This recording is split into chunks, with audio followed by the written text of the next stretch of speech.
প্রিয় দর্শক, আপনারা যে যেখানে আছেন সকলকে প্রীতি ও শুভেচ্ছা জানিয়ে নিউ ইয়র্ক থেকে রতন তালুকদার লাইভ শুরু করছি। আজকে বিএনপি মনোনয়ন নিয়ে কিছু কথা বলতে চাই। সেটা হলো যে আপনারা জানেন যে ফেব্রুয়ারিতে নির্বাচন হবে বলে অন্তর্বর্তীকালীন সরকার যে ঘোষণা দিয়েছেন, সেই নির্বাচনের তারিখ এখনো ঘোষণা হয়নি। হয়নি তফসিল ঘোষণাও। কিন্তু এরই মাঝে বিএনপি 237 জনের মনোনয়ন ঘোষণা করেছে 2 সপ্তাহ আগে। এ নিয়ে বিএনপির ভিতরেও অনেক তোলফাড়, অনেক আলাপ আলোচনা হচ্ছে। বিভিন্ন জায়গায় তাদের প্রতিনিধিরা যারা মনোনয়ন পেয়েছেন, তাদের বিপরীতে যারা পায়নি, তাদের অসন্তোষ চরম পর্যায়ে উঠেছে। যে কারণে বিএনপি এখন চিন্তা ভাবনা করছে যে বিভিন্ন আসনে মনোনয়নের বিষয়ে পরিবর্তন পরিবর্ধন করা যায় কিনা সেই বিষয়ে বিস্তর আলাপ আলাপ আলোচনা হচ্ছে। তো যেটা বলতে চাচ্ছি সেটা হলো যে বিএনপি নির্বাচনমুখী একটি রাজনৈতিক দল। স্বাভাবিকভাবেই সরকার পরিবর্তনের পর, যেহেতু আওয়ামী লীগ নেই মাঠে, সেই কারণে বিএনপি প্রধান রাজনৈতিক দল হিসেবে ক্ষমতায় আসার স্বপ্ন দেখাই তাদের জন্য স্বাভাবিক। যদিও পরিবর্তিত পরিস্থিতিতে দেশের রাজনীতির যে মাঠ, সেই মাঠ বিএনপির চিরসঙ্গী জামাতে ইসলামী, তারা আলাদাভাবে নির্বাচনের প্রস্তুতি নিচ্ছে এবং তাদের সঙ্গে বিভিন্ন ইসলামিক দলগুলির একটি ঐক্যজোট রয়েছে। পাশাপাশি এনসিপি এখনো পরিষ্কারভাবে বলছে না তারা কি করবে। এখন পর্যন্ত যদ্দূর শোনা যাচ্ছে, তারাও 300 আসনে নির্বাচনের প্রস্তুতি নিচ্ছে। শেষ পর্যন্ত সেটা কোন দিকে যাবে এখনো বলা যাচ্ছে না। বিএনপি অনেকগুলি আসনে তাদের শরিকদের ছেড়ে দেওয়ার ব্যাপারে চিন্তা ভাবনা করছে বলেই অনেক আসনেই তারা মনোনয়ন দেয়নি। আবার অনেক গুরুত্বপূর্ণ ব্যক্তিকেও তারা মনোনয়ন দেয়নি বলেই অনেক অসন্তোষও দেখা যাচ্ছে। পাশাপাশি জামাতে ইসলামী তাদের যে প্রস্তুতি, সেই প্রস্তুতির তারাও হয়তো তাদের অনেক শরিক দলের জন্য অনেক আসন তারা ছেড়ে দিবে। তবে জামাতে ইসলামের জন্য সবচেয়ে সুবিধাজনক অবস্থান হলো যে তাদের দলে যাদেরকে নমিনেশন দেওয়া হয়, সেখানে বিরোধটা খুব কম। কারণ তারা এত বেশি সংঘবদ্ধ বা দলের প্রতি তারা এত বেশি লয়াল যে তারা একটি আসনে একাধিক কোনো প্রার্থী এখন পর্যন্ত দেখা যাচ্ছে না। ভেতরে ভেতরে হয়তো তাদের মাঝে অসন্তোষ থাকতে পারে, কিন্তু সেটা চোখে দেখা যাচ্ছে না। এখন পর্যন্ত বিএনপির ভেতরেই মনোনয়ন নিয়ে অবস্থা অত্যন্ত চরমে। তো যে বিষয়টি নিয়ে কথা বলতে চাচ্ছি সেটা হলো যে বিএনপির সবকিছুই নিয়ন্ত্রিত হচ্ছে লন্ডন থেকে। বিএনপির ভারপ্রাপ্ত চেয়ারম্যান তারেক রহমান লন্ডন থেকেই সেটি নিয়ন্ত্রণ করছেন। যেভাবেই হোক, তিনি লন্ডন থেকেই তার রাজনৈতিক কার্যক্রম চালিয়ে যাচ্ছেন। অনেকবার দেশে যাওয়ার কথা বলে তিনি কিন্তু দেশে যাচ্ছেন না। অনেক তারিখ অক্টোবরে যাওয়ার কথা ছিল, যাননি। নভেম্বরে যাওয়ার কথা ছিল, নভেম্বর তো প্রায় শেষ পর্যায়ে। কেন যাচ্ছেন না সে নিয়েও বিস্তর আলোচনা। হয়তো তারেক রহমান নিজে চাচ্ছেন। তারেক রহমান একটি কথা বলে রাখা ভালো যে তারেক রহমানের ভিতরে হয়তো এক ধরনের ভয়, ভীতি, আতঙ্ক থাকতে পারে। নিরাপত্তা ইস্যুটি একটি গুরুত্বপূর্ণ ইস্যু। সেই নিরাপত্তা ইস্যুতেও তিনি হয়তো শঙ্কিত। তাছাড়া মানুষ তো অনেক কিছুই বলে। তিনি যখন দেশ থেকে চলে এসেছিলেন 1/11-এর সময়, তখন কিন্তু তিনি একটি প্রতিজ্ঞা প্রতিজ্ঞা বলবো না, তিনি হয়তো একটি বলে এসেছিলেন যে তিনি আর রাজনীতি করবেন না, এবং তিনি একটি লিখিত কাগজে তিনি সইও করে এসেছিলেন যে তিনি আর রাজনীতিতে ফিরবেন না বা রাজনীতি করবেন না। তো সেই ইস্যুটার কারণে হয়তো একটি কোনো অদৃশ্য ভয় বা অদৃশ্য একটি শক্তির কাছে তিনি জিম্মি, এবং সেই শক্তির কাছ থেকে গ্রিন সিগন্যাল, সবুজ সংকেত না পেয়ে তিনি হয়তো দেশে যাওয়ার পরিকল্পনা পাকাপাকি করতে পারছেন না। এবং সম্ভবত সেটা একেবারে নির্বাচন ঘোষণা করার পরও হইতে পারে, আবার নাও হইতে পারে, আবার এমনও হইতে পারে যে তিনি হয়তো ভাবছেন পুরোপুরি নিরাপত্তার ইস্যুটিকে আরো যাচাই বাছাই করেই তিনি দেশের মাটিতে পা রাখতে চান। তো যে বিষয়টি নিয়ে কথা বলতে চাচ্ছি সেটা হলো মনোনয়ন। মনোনয়নের ব্যাপারটি কিন্তু অত্যন্ত আলোচিত। আলোচিত এই কারণেই, 337 আসনের মাঝে 237 জনের যে মনোনয়ন দেওয়া হয়েছে, এর মাঝে মধ্যে এক দুজনকে এরই মধ্যে বাতিলও করা হয়েছে। খালেদা জিয়াকে, এটা সবচেয়ে আলোচিত বিষয় যে খালেদা জিয়াকে 3টি আসনে নির্বাচনের মনোনয়ন দেওয়া হয়েছে, কিন্তু এটাই বিষয়টি কতটুকু যুক্তিযুক্ত? তিনি অসুস্থ। একটি কথা বলি যে খালেদা জিয়া বিএনপির একটি আইকন, তিনবারের প্রধানমন্ত্রী। খালেদা জিয়াই বিএনপির মুখ এখন পর্যন্ত। খালেদা জিয়াই বিএনপির অভিভাবক। খালেদা জিয়ার নেতৃত্বের প্রতি বিএনপি আস্থাশীল। খালেদা জিয়া বিএনপির শুধু নেত্রী নয় বা সাবেক প্রধানমন্ত্রী নয়, তিনি বিএনপির রক্ষক, তিনি বিএনপিকে ঐক্যবদ্ধ রাখার প্রতীক, তিনি বিএনপির সর্বময় ক্ষমতার অধিকারী এখনো। কিন্তু শারীরিকভাবে তিনি অসুস্থ। গত দুদিন আগেও তিনি সশস্ত্র বাহিনীর দিবসে গিয়েছিলেন। আজকে আবার তিনি হাসপাতালে অসুস্থ হয়ে গিয়েছেন, হয়তো হাসপাতালে তিনি ভর্তিও হয়েছেন। তো এই যে অবস্থা, মানে মানে খালেদা জিয়া যেহেতু তিনি অসুস্থ, তিনি বর্ধক্য, খালেদা জিয়া আরো 50 বছর বেঁচে থাকুক, সেটা সমস্যা না। সমস্যাটা হলো তিনি তো এখন অসুস্থ, হুইল চেয়ারে বসে ওনাকে চলাফেরা করতে হয় অন্যের সাহায্য নিয়ে। সেই প্রেক্ষিতে একজন দলের নেত্রী বা দলের প্রধান ব্যক্তি তো কতটুকু দলের জন্য বা দলের কাজের জন্য বা দলকে নিয়ন্ত্রণ করার জন্য কতটুকু ক্যাপেবল, সেই বিষয়টিও ভাবতে হবে। এমন তো নয় যে বিএনপি তার নেতৃত্ব নেই, খালেদা জিয়া সর্বোচ্চ পদে তিনি থাকবেন, কিন্তু দল পরিচালনার জন্য যারা সক্ষম এখন, তাদের উপরে সেই দলের দায়িত্বটি থাকা উচিত, যেহেতু শারীরিকভাবে তিনি অসুস্থ।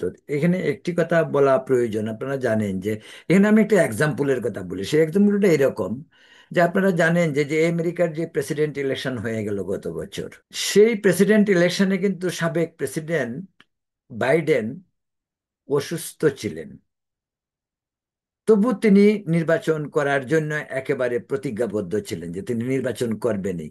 এমন অবস্থা হয়েছে তিনি কখন কি বলেন ওনার মনে থাকে না।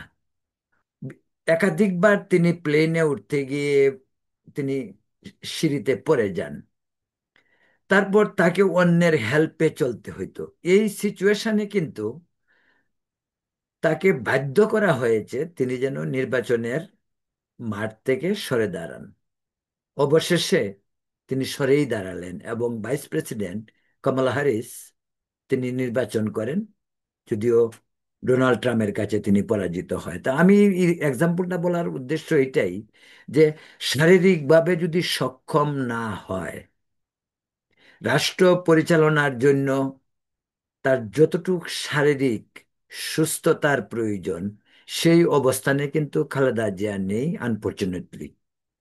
তো সেখানে কেন খালেদা জিয়া তো এমনিতেই অভিভাবক, কিন্তু তাকে ইলেকশন করতে হবে কেন?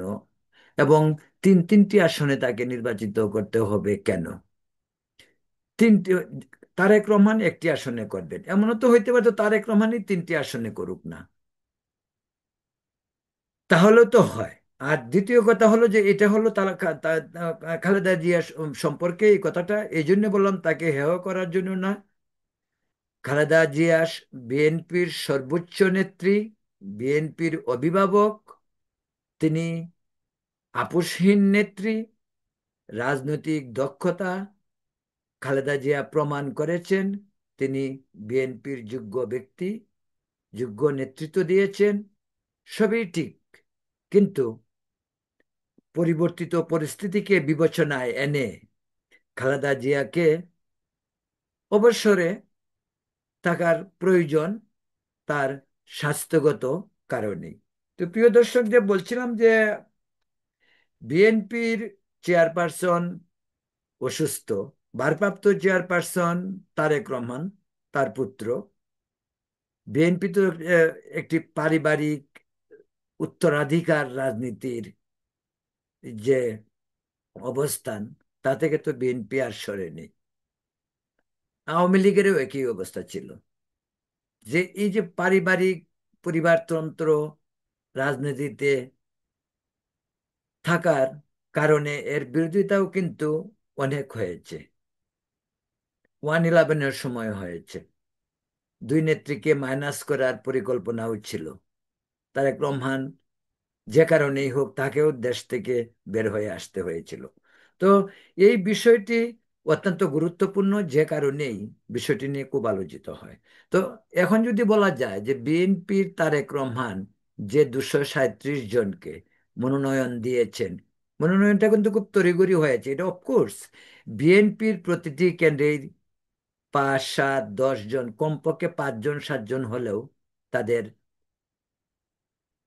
প্রার্থী রয়েছে। এবং সেখানে একটা কঠিন কাজ, কাকে দেওয়া হবে কাকে দেওয়া হবে না, সেটা সেটা হয়তো তারেক রহমান গ্রাউন্ড লেভেল থেকে, গ্রাউন্ড জিরো থেকে তিনি পরীক্ষা নিরীক্ষা করেই, জনপ্রিয়তা যাচাই করেই তাদেরকে মনোনয়ন দিয়েছেন, যদিও তার মাঝে প্রচন্ড অসন্তোষ রয়েছে।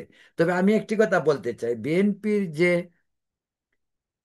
মনোনয়ন দেওয়া হয়েছে তা কিন্তু একদিকে যদি আপনাকে ভাবতে হয়, তাহলে ভাবতে হবে যেন পুরান বোতলে নতুন মদেই ভরা হয়েছে।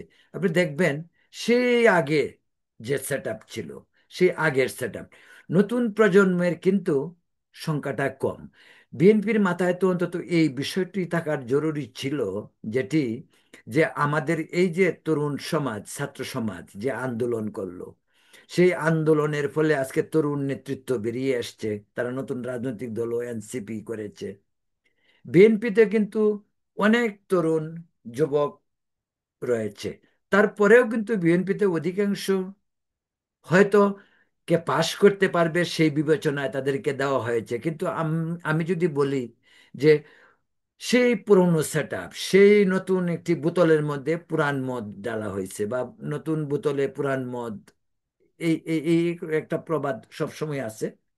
যে কারণে আমি বলবো যে বিএনপির মনোনয়নে সেই আগের লোকগুলি, তাদেরকে ওদের শাসন তো আমরা দেখেছি, ওদের দাপট দেখেছি, বিভিন্ন জায়গায় তাদের অবস্থান দেখেছি। যে চাঁদাবাজি বলুন বা সামাজিক অবস্থানে তাদের দাপটের কথাই বলুন, যে সমস্ত লোকগুলি আগে ছিল তাদের কিন্তু কেউ বাদ যায়নি, তাদেরকেই রাখা হয়েছে। অন্য একটি বিষয় আমি বলতে চাই, যে সেটা হলো যে ধর্মীয় সংখ্যালঘু সম্প্রদায় থেকে কিন্তু বিএনপিতে মাত্র 2জনকে মনোনয়ন দেওয়া হয়েছে। আমি পার্বত্য চট্টগ্রামের কথা বলছি না, ওখানে 2জন উপজাতিকে দেওয়া হয়েছে। কিন্তু হিন্দুদের সংখ্যা যদি হিসাব করা হয়, 8%। হিন্দু যদি বলা যায় যে এখন বাংলাদেশের সংখ্যানুপাতে হিন্দুদের জনসংখ্যা 8%, তাহলে তাহলে তো 3 8-এ 24 জন হয়। বাদ দিলাম 24 জন, তো 10-15 জন তো হওয়ার কথা।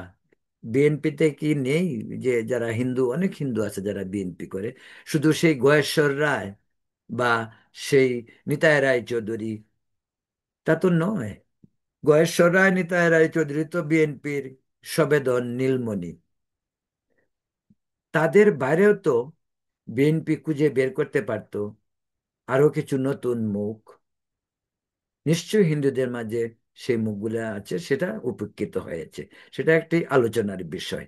কারণ দেশের একটি বৃহৎ জনগোষ্ঠীকে উপেক্ষা করে, অবজ্ঞা করে, তাদেরকে প্রক্রিয়া থেকে, নির্বাচনী প্রক্রিয়া থেকে, জাতীয় সংসদ থেকে দূরে রেখে বিএনপি শাসন করবে, যে যে একটি জাতীয় সংসদ যেখানে 300 আসন, সেখানে মাত্র দুজন যদি হিন্দু হয়, সেটা আলোচনায় আসতে পারে। সেটা আলোচনা হওয়া সাপেক্ষ। এই কারণেই যে সংখ্যালঘুদের রিপ্রেজেন্ট প্রয়োজন, তাদের অধিকার, তাদের কথা শোনা, তাদের প্রতি সরকারের দায়, দায়িত্ব, একটি রাজনৈতিক দলের তাদের প্রতি আস্থা, সেইগুলি বিষয়গুলি বিবেচনায় আনা উচিত ছিল। তারপর আসুন আমাদের প্রবাসের ব্যাপারে। আমাদের নিউ ইয়র্ক থেকে, প্রবাস থেকে বেশ অনেক জন বিএনপির মনোনয়ন প্রত্যাশী ছিল, কিন্তু একজনও পায়নি। এখন আমরা যারা প্রবাসে রেমিটেন্স পাঠাই দেশে, বা আমাদেরকে রেমিটেন্স যোদ্ধা বলেও একেবারে গণ্য করা হয়, আমাদেরকে বলা হয় যে আমরা দেশের বাইরে অ্যাম্বাসেডার, অনেক কিছুই, কিন্তু কার্যত কিন্তু প্রবাসী বিএনপিদেরকে উপেক্ষা করা হয়েছে। বিশেষ করে নিউ ইয়র্কে যে সমস্ত বিএনপিও অনেক বড় সংগঠন, এই নিউ ইয়র্কে অনেক বড় সংগঠন, বিএনপির সুদিনে দুর্দিনে তারা বিএনপির সঙ্গে সম্পৃক্ত, তারা বিএনপির জন্যই কাজ করছে। কিন্তু সেই প্রবাসী বিএনপি থেকে মনোনয়ন দেওয়া হয়নি, যদিও লন্ডন থেকে 3জনকে মনোনয়ন দেওয়া হয়েছে। তারা সম্ভবত এমনভাবেই কনসিডার করা হয়েছে যে যা তারেক রহমানের, যেহেতু তিনি লন্ডন, তারেক রহমানের খুব কাছের, সেটা হইতেই পারে। কিন্তু এর বাইরেও অন্যান্য প্রবাসীদের বিষয়টিও বিবেচনায় আনা উচিত ছিল। সেটি উপেক্ষিত হয়। প্রবাসীদের মনে এক ধরনের ক্ষোভ, এক ধরনের হতাশা ভিতরে ভিতরে রয়েছে, যা প্রকাশ হচ্ছে না খুব চরমভাবে। কিন্তু সেটা আমরা যারা নিউ ইয়র্কে বসবাস করি, বা নিউ ইয়র্ক বিএনপির সঙ্গে আমাদের যাদের যোগাযোগ আছে, আমরা এটুকু বুঝতে পারি। এর মাঝে বোধহয় আমি যতটুকু জানি যে বিএনপির যে সাবেক সভাপতি আব্দুল লতিফ সম্রাট, তিনি দেশে গিয়েছিলেন। তিনি বোধহয় নড়াইল থেকে নির্বাচনে করতে চান। তাকে কিন্তু নড়াইলে বিএনপির অন্য একটি গ্রুপে লাঞ্ছিত করেছে, শারীরিকভাবে লাঞ্ছিত করেছে। তারপর বিএনপির গিয়াস আহমেদ, উনি বোধহয় নবাবগঞ্জ থেকে চেয়েছিলেন নির্বাচনে প্রতিদ্বন্দ্বিতা করবেন এরকম, বা মিজানুর রহমান মিল্টন, তিনি বোধহয় সন্দ্বীপ থেকে নির্বাচন করতে চেয়েছিলেন এরকম। তো তারা কেউ মনোনয়ন পায়নি। তো এই বিষয়টা তারেক রহমানের বিবেচনা করার উচিত ছিল। এখন আসুন, দেশে যাদেরকে মনোনয়ন দেওয়া হয়েছে তাদের অধিকাংশই চাঁদাবাজির সঙ্গে সম্পৃক্ত, এবং মুখগুলি অচেনা নয়, খুবই পরিচিত। বিভিন্ন এলাকায় যারা নির্বাচন করবে, এবারে নির্বাচন কিন্তু খুব চ্যালেঞ্জের নির্বাচন। বিএনপি নির্বাচনকে যতটুকু সহজ ভাবছে, নির্বাচন কি আদৌ অত সহজ? যে বিএনপির সঙ্গে জামাতে ইসলামীর গলায় গলায় মিল ছিল, এক রাস্তায় তারা হেঁটেছে, সেই জামাত আজকে তাদের থেকে বিচ্ছিন্নই নয়, শুধু জামাত এক ধরনের শত্রুতে পরিণত হয়েছে। সম্পর্কটা এখন যেন দা কুমড়া সম্পর্ক। জামাত চাচ্ছে, জামাত মনে করে তারা নিজেরাই নির্বাচন করে তারা ক্ষমতায় যেতে পারবে। জামাত এই ধরনের একটি আত্মবিশ্বাস জামাতের হওয়ার কারণটাও, জামাত বিএনপি আন্দোলন করেছে শেখ হাসিনার আমলে অনেক, জেল জুলুম গুম খুন সবকিছু বিএনপির হয়েছে। এরপরেও কিন্তু বিএনপি সংঘবদ্ধ রয়েছে, এটাই সবচেয়ে বিএনপির প্লাস পয়েন্ট যে বিএনপি ঐক্যবদ্ধ। কিন্তু এই নির্বাচনের যে মনোনয়ন, তারপরে বিএনপি কতটুকু ঐক্যবদ্ধ থাকবে সেটা প্রশ্ন উঠতে পারে। জামাতের এই ভয় নেই। আর জামাত যদিও প্রকাশ্যে জ্বালাও পোড়াও অগ্নিসংযোগ হরতাল এসব না করেও জামাত কিন্তু তার দলকে সংগঠিত করার জন্য তলে তলে তাদের কর্মকাণ্ড ঠিক চালিয়ে গেছে, যার একটি ফলশ্রুতি আপনারা দেখতে পারবেন। তরুণ জামাতদের যে অংশটি ছাত্রদের ছাত্র মানে শিবির, তারা প্রায় প্রতিটি বিশ্ববিদ্যালয়ের ক্যাবিনেটে তারা পাশ করেছে। এটা একটি সিগনিফিকেন্স, এটা হইতে পারে, আবার নাও হইতে পারে। তবে যে পদ্ধতিতে জামাত এগিয়ে যাচ্ছে বিএনপিকে পাশ কাটিয়ে, এবং জামাত বলছে যে আমরা এক স্বৈরাচারকে তাড়িয়ে আরেক স্বৈরাচারকে ক্ষমতায় আনা, এই ধরনের সুরও তাদের মুখ থেকে শোনা যায়। এমনকি এনসিপি বা এনসিপি নেতা যারা গত 24-এর আন্দোলনের নেতা ছিল, নেতৃত্ব দিয়েছে, ওদের 10-15 জন যাই হোক, তাদের ভিতরেও অনেক ধরনের সমস্যা রয়েছে। কারণ আজকে এনসিপি যাই বলুক, এনসিপির ভেতরে কিন্তু অনেক ধরনের আত্মকলহ বিরাজমান। অনেক সময় চোখে দেখা যাচ্ছে, অনেক সময় দেখা যাচ্ছে না। আরেকটি বিষয় হলো যে যে বৃহত্তর আন্দোলন হলো 24-এর, সেই আন্দোলনের ফলে ছাত্র সমাজ যেভাবে এনসিপি মানে এই আন্দোলনটা করেছিল, সেই আন্দোলনের যারা এখন এনসিপি করেছে ডক্টর মোহাম্মদ ইউনূসের প্ররোচনায়, তারা তাদের পিছনে কিন্তু ছাত্র সমাজের বৃহৎ অংশ এখন আর নেই। সেটা নেই এই কারণেই যে তাদের মাঝেও আত্মকলহ। এর একটা ছবি আমরা দেখতে পেলাম ডাকসুর নির্বাচনে বা ইউনিভার্সিটি নির্বাচনগুলিতে। এনসিপির যে ছাত্র সংগঠন, তারা কিন্তু ভোট পায়নি তেমন, এবং তারা 1 2 3, এমন না ঢাকা বিশ্ববিদ্যালয়ে তাদের অবস্থান হয়েছে 6 নম্বর বা 7 নম্বর এরকম, প্রায় সব জায়গাতে এরকম। দ্যাট ইজ, এটার কারণটা হলো যে এনসিপির 10-15 জনেই যারা খুব ফ্রন্ট লাইনে ছিল, এবং তারাই বিষয়টাকে কুক্ষিগত করে রেখেছে, যে কারণে তাদের সাথে অন্যান্য যারা ছাত্ররা ছিল, তারা কিন্তু তাদের সঙ্গে কেউ নেই। নেই বলেই এনসিপির শক্তিটা এখানে অনেক কম। সেই জন্যই এনসিপিকে হয় বিএনপি নয় জামাত, তাদের সঙ্গে জুটে গিয়ে নির্বাচন করতে হবে। আর তারা এখন যা বলছে যে তারা 300 আসনে নির্বাচন করবে, এটা হয়তো একটা প্রক্রিয়ায় তারা যাচ্ছে। অবশেষে সেটা হবে গিয়ে বিএনপি। তবে সবচেয়ে সম্ভাবনা জামাতের সঙ্গেই এনসিপির জুটে যাওয়ার সম্ভাবনা সবচেয়ে বেশি। তো পারিপার্শ্বিক বিভিন্ন পরিস্থিতি থেকে যে বিষয়টি এখন পর্যন্ত বোঝা যাচ্ছে সেটি হলো বিএনপির সঙ্গে এনসিপির যাওয়ার সম্ভাবনা একেবারেই কম। কারণ এনসিপির বিভিন্ন নেতাদের কাছ থেকে বিএনপি সম্পর্কে বিভিন্ন আপত্তিকর কথাবার্তা শোনা যায়, মাঝে মাঝে আবার কিছু মিলও খুঁজে খুঁজে পাওয়া যায়। তো ওভারঅল যে জিনিসটা মনে হয় সেটা হলো যে এনসিপিকে শেষ পর্যন্ত হয়তো জামাতের পাশেই দেখা যাবে। সেই নির্বাচন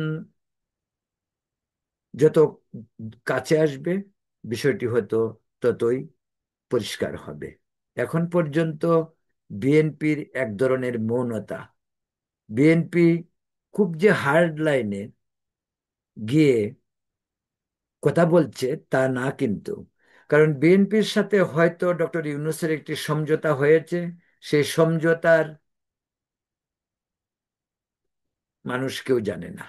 এবং এই সমঝোতা কতটুকু টিকবে, বা এই সমঝোতায় কতটুক শেষ পর্যন্ত বিএনপি লাভবান হবে, তা কিন্তু যথেষ্ট সন্দেহের কারণ রয়েছে। পরিস্থিতি প্রতিদিনই চেঞ্জ হচ্ছে।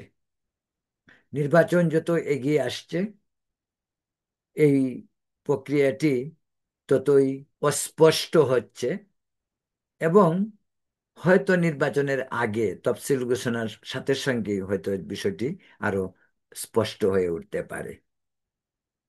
তো এখন নির্বাচনের জন্য এখন সবচেয়ে বড় বিএনপির জন্য যেটা চ্যালেঞ্জ, সেটা হলো তারেক রহমানের দেশে ফিরে যাওয়া। আগেই বলছি, তারেক রহমান দেশে যাচ্ছে না, ভয় ভীতি আতঙ্ক তো থাকতেই পারে, নিরাপত্তা ইস্যুটি একটি গুরুত্বপূর্ণ ইস্যু, সেটা সেটা সেটা হইতেও পারে। এবং বিএনপির এখন যে নেতৃত্ব, সালাউদ্দিন সাহেব বলুন বা মির্জা ফখরুল ইসলাম আলমগীর বলুন, মির্জা আব্বাস বলুন, যারাই আছে, তাদের কথার মাঝেও কিন্তু সমন্বয়টা কম। তারা এখন অত্যন্ত নগ্নভাবেই জামাতের বিরুদ্ধে বলছে। সারাক্ষণেই তারা ধরে নিয়েছে, যেমন জামাত যেমন নিয়েছে তাদের প্রধান প্রতিদ্বন্দ্বী বিএনপি, বিএনপিও ধরে নিয়েছে তাদের প্রধান প্রতিদ্বন্দ্বী জামাত। এখন এই প্রেক্ষিতে এই জন্যই আগে যেটা আওয়ামী লীগ বা বিএনপির মাঝে যেমন ছিল, একে অপরকে দোষারোপ করা, একে অন্যের বিরুদ্ধে কথা বলা, ঠিক সেই অবস্থাটাই এখন বিএনপি এবং জামাতের মাঝে শুরু হয়েছে। এজন্যই বিভিন্ন জন এখন বলে যে এতদিন তাদের প্রেম ছিল, এই বিএনপির পিছনেই থেকে থেকে জামাত তার শক্তি সঞ্চয় করেছে। আর সেই জামাত এখন এতটুকুই শক্তিশালী নিজেদেরকে মনে করে যে তারা আজ এককভাবে নির্বাচন করে বিএনপিকেও চ্যালেঞ্জের মুখে দাঁড় করিয়েছে। এবং এটাই আজকের বাংলাদেশের বাস্তবতা। এত দ্রুত কিন্তু কেন মানুষের কাছ থেকে বিএনপি আস্তে আস্তে দূরে সরছে? দূরে সরার বিভিন্ন কারণ।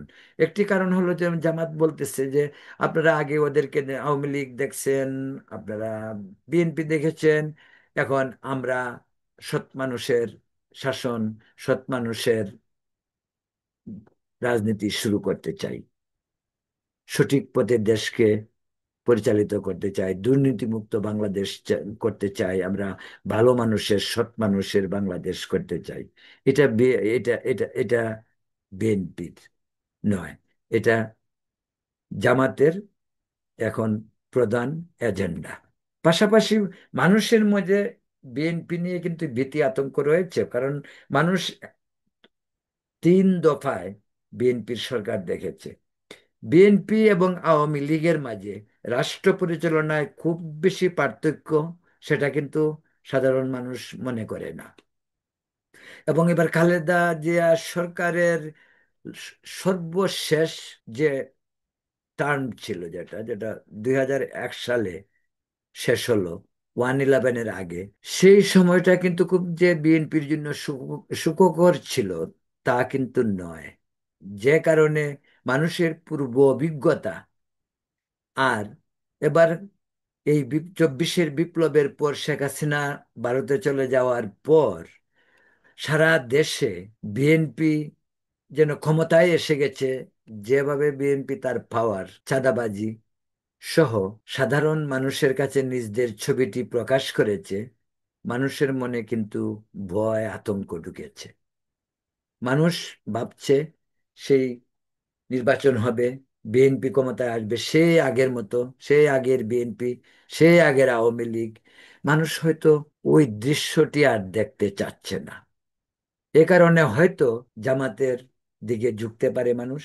আর দ্বিতীয়ত হলো জামাত যে গ্রাউন্ড ওয়ার্ক, যেটা হয়তো অনেকের চোখে পড়ে নাই, সেটা প্রশাসনিক হোক, সেটা মানে কি কি বলে, ধর্মীয় স্থানগুলিতে তাদের ক্যাম্পেইনটা হোক, মসজিদ ভিত্তিক, মাদ্রাসা ভিত্তিক, এতিমখানা ভিত্তিক, এরকম ভাবে হোক, ব্যাংকিং সেক্টরে হোক, সেনাবাহিনীতে হোক, সব জায়গাতেই জামাতের একটা অবস্থান এখন আর অস্বীকার করা যায় না। যে কারণে ইউনূস সরকার ক্ষমতা নেওয়ার পর থেকেই জামাতের একটি প্রভাব সর্বত্রই লক্ষ্য করা যায়। আর এইটাই বিএনপির জন্য সবচেয়ে বড় হুমকি এবং বিএনপির জন্য সবচেয়ে বড় চ্যালেঞ্জ।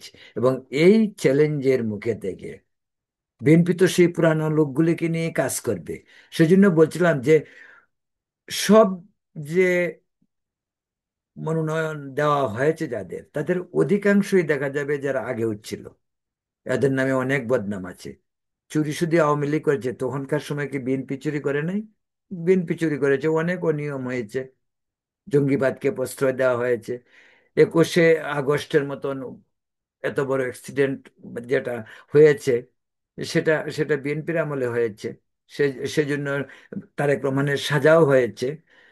তো প্রিয় দর্শক, যেটা বলছিলাম যে বিএনপির এখন এক ধরনের, খালেদা জিয়া অসুস্থ হওয়ার পরে সত্যিকার অর্থে তারেক রহমান তো বাইরে থেকেই নিয়ন্ত্রণ করার চেষ্টা করছে, কিন্তু দেশের রাজনীতি দেশে না থাকলে উপলব্ধি করা যায় না।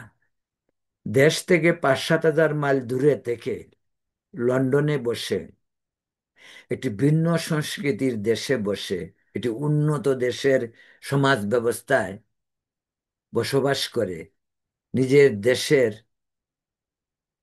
প্রতি বা নিজের দেশের ঠিক দৃশ্যটি ঠিকমতো দেখা যায় না। লন্ডন থেকে বসে বাংলাদেশ দেখলে একটু ঝাপসাই দেখা যেতে পারে, কিন্তু আরো পরিষ্কার করে দেশটিকে দেখতে হলে তারেক রহমানকে দেশে আসতে হবে, দেশে এসে রাজনীতি করতে হবে। এটা বিএনপির জন্য একটি বড় ধরনের চ্যালেঞ্জ। প্রিয় দর্শক, যেটা বলছিলাম যে বিএনপির এই যে মনোনয়ন, এবং এই মনোনয়ন নিয়ে যে বিএনপির ভিতরে কেয়াস, এই কেয়াসকে তারেক রহমান কতটুকু রিপেয়ার করতে পারবে, সেটাও দেখার বিষয়। তারপরে বিভিন্ন জনের অভিযোগ তো রয়েই গেছে যে মনোনয়ন বাণিজ্য, সেই বিএনপি আগের মতোই মনোনয়ন বাণিজ্য করছে। সেটা আমার কথা না, সেটা অনেকেই বলে, বিএনপির লোকজনও বলছে যে মনোনয়ন বাণিজ্য হয়। মনোনয়নের জন্য মানে দলের ফান্ড রাইজিং এর জন্য, দলের তহবিলের জন্য মনোনয়নের একটা বাণিজ্য হইতেই পারে, কিন্তু এটা যদি ব্যাপকভাবে হয় সেটা চোখে পড়ে এবং হওয়া উচিত নয়। এই প্রেক্ষিতে বিএনপি এখন উভয় সংকটে, আমি ওইদিকে যাচ্ছি না। আমি আমি আমি তারপর আরেকটি বিষয় হলো, তারেক রহমানের সঙ্গে ডক্টর মোহাম্মদ ইউনূসের মিটিং এর পরে বিএনপি প্রায় খামোশ, বিএনপি কিছুই বলছে না। কি কথা হলো, কি ধরনের আলোচনা হলো, তা কিন্তু কখনোই জনসমক্ষে আসেনি। না তারেক রহমান, না ডক্টর ইউনূস, কেউ কিন্তু খোলাসা করে কিছু বলেনি। যার জন্য জনমনে আরো একটি সন্দেহ রয়ে গেছে যে কি ধরনের সমঝোতার ভিত্তিতে বিএনপি এখন প্রায় সরকারের ব্যাপারে একেবারে নীরব, কোনো কিছুই বলছে না। বিএনপি যেন বোঝাতে চাচ্ছে যে যেন তেন ভাবে সরকার নির্বাচনটা দিক, নির্বাচন দিলে আমরা পাশ করব, ক্ষমতায় যাব। তারেক রহমান হয়তো লন্ডন বসে প্রধানমন্ত্রী হওয়ার স্বপ্নে বিভোর, কিন্তু বাস্তবতা কিন্তু ভিন্ন। সেই ভিন্ন বাস্তবতায় বিএনপিকে নতুন করে ভাবতে হবে, কারণ তার প্রতিদ্বন্দ্বী, তারই এক সময়ের সঙ্গী জামাতে ইসলামী কিন্তু বসে নেই। জামাতে ইসলামের ভিত্তি অনেক স্ট্রং, অনেক কম্প্যাক্ট, অনেক দৃঢ়। তাই জামাতকে মোকাবেলা করার জন্য ঐক্যবদ্ধ বিএনপির প্রয়োজন। তো প্রিয় দর্শক, এখন এই পর্যন্তই। আপনারা ভালো থাকুন, সুস্থ থাকুন। পরবর্তীতে আবার কোনো ভিডিওতে কথা হবে। সম্ভব হলে আমাদের চ্যানেল সাবস্ক্রাইব করবেন। Good night.